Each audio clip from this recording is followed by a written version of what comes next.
Well, we've covered a lot of ground tonight, a lot of food for thought. Thank you all so much for coming. Do we have any burning questions that still need to be addressed? I do. I have one for Ken. One of the things that he said that of interest me was about the aquifer. And your aquifer would go in and it belongs to all the people. Well, Portsmouth has signed on. What's for Portsmouth eventually? Because I can see when you start connecting the dots of all the things you said, Portsmouth is putting in sidewalks everywhere. Portsmouth has always been green. Portsmouth is very, very liberal. Okay, and now you have all of these things happening, but what about this aquifer thing? Could they not say that their aquifer is coming into Rye and Rye Beach and take us by eminent domain? Do you want to do that? Yeah. Could you repeat some of that? She was asking about water and water rights. Right now, the governor has convened a water sustainability commission. It started April of last year. And in the second meeting of the Water Sustainability Commission, they actually say in their minutes, we already know what we need to do, we just have to figure out how to do it.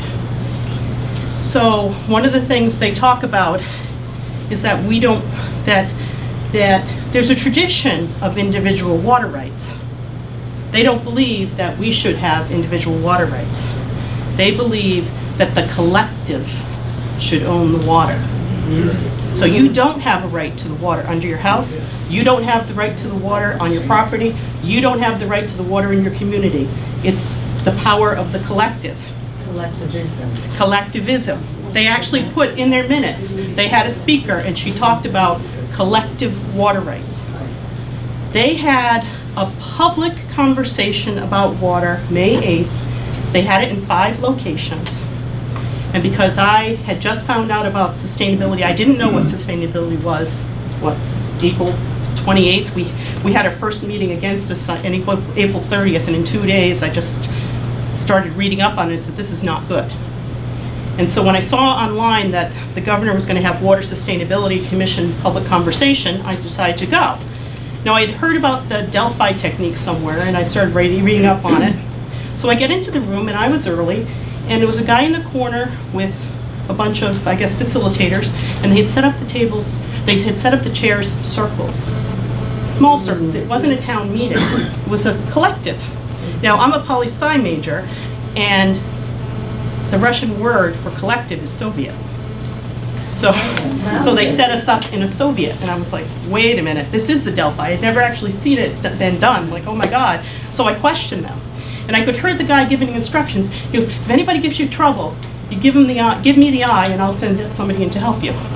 So did it surprise me when I questioned him and saying, why is it in here? Why aren't we doing a town meeting? He goes, well, that's the way we do it. So this so-called public meeting, I was the only person from the public there. In my collective, I had members of, I had a water lobbyist, I had a planner, I had bureaucrats. Everybody knew each other. Everybody knew each other. Everybody was inside.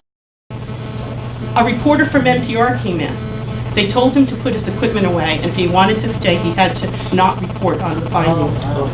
He sat down next to me. I couldn't believe it. I said, wait a minute, this is a public meeting. They said, no, it's not a public meeting. You had to register. We're not subject to the public meeting laws. So they're coming out with, and the entire time I was there, I was saying that we're the live free or die state.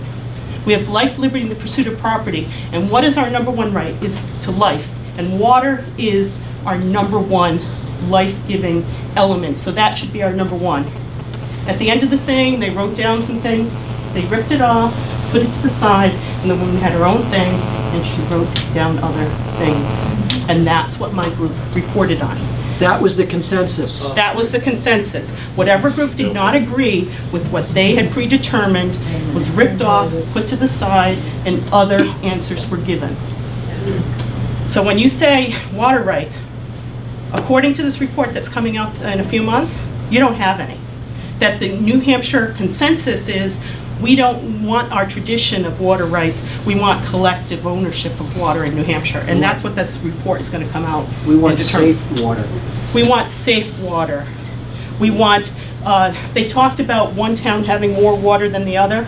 Well, we have to redistribute that wealth. That's what they were talking about. So if you go online, you can see their. When is that report coming? It's coming out end of the summer. And actually, I questioned, I said, you're having another session for people who are what they call stakeholders. I said, I said, everybody here seems to be connected. Why didn't you tell them they couldn't register for this?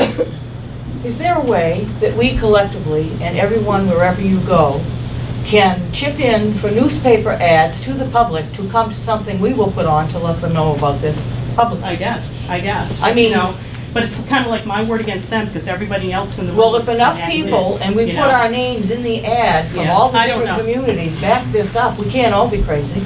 Well, I've been accused of wearing the tinfoil hat. No, honey, I didn't mean. Yeah, you know what I mean. You know what I'm saying. In other words, But- if the people in the community see people they know with names. Right.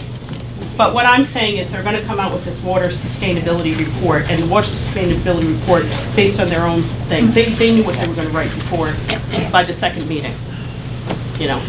I just want to make sure Yeah, I got sorry. everybody, thank you Yeah. very much.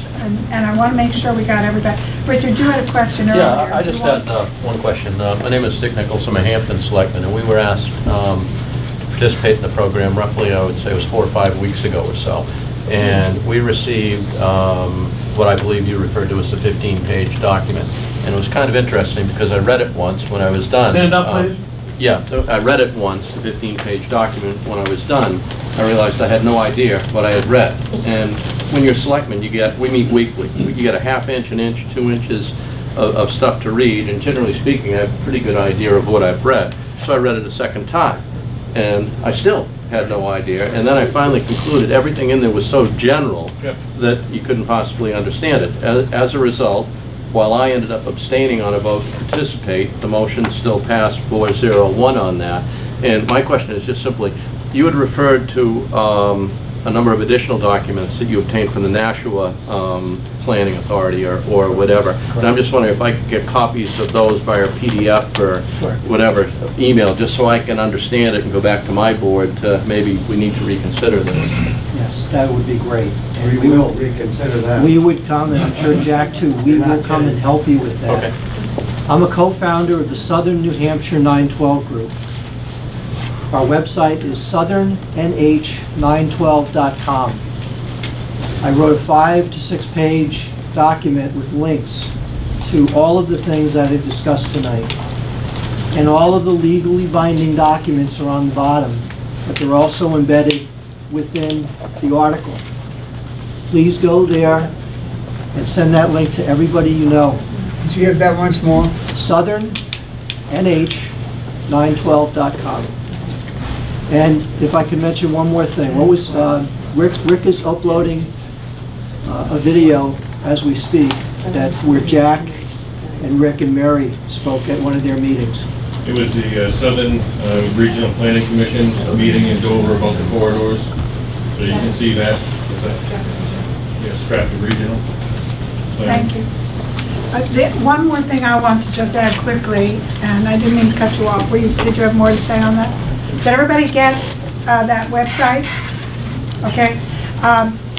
That paper that pack of papers that was being passed around that showed the towns across the country that have signed on to this, you might have noticed that some of them have a red line running through them.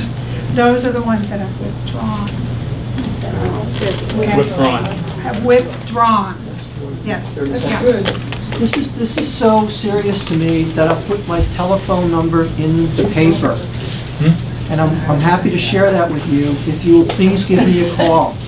This is the most important. My business has had my attention probably for about less than a day's worth of time over the last 4 or 5 months because of things that are related to our state. I'm not saying that because I expect any praise. I don't. I'm doing what I can and what I feel God is telling me to do. It's the right thing to do. And if you feel compelled to do anything, half an hour, whatever you want to do, if you need help, I know all of us will be here to help you, but I'd like to give you my phone number. My email address is also part of that link, but my phone number is 603-434-4649. 4836. And I know that Rick and Mary and Jack and Eileen, we all feel very passionate about this. We need to do something, we need to come together, and we need to take care of this now. Could you repeat your name just to roll people like me? Sure, it's Ken, K-E-N, Eyring, E-Y-R-I-N-G. Thank you. Thank you. And just one final thing. Ken is absolutely positive that we are going to lick this. And I think he's right. I think we are, but we all have to work at it. And as testament, please be reassured by the fact that 3 states have already banned Agenda 21 in their state legislatively. Tennessee, Arizona, and Alabama. Thank you. So thank you all for coming, and please stay in touch, and hopefully we'll see you at one of Rose's events.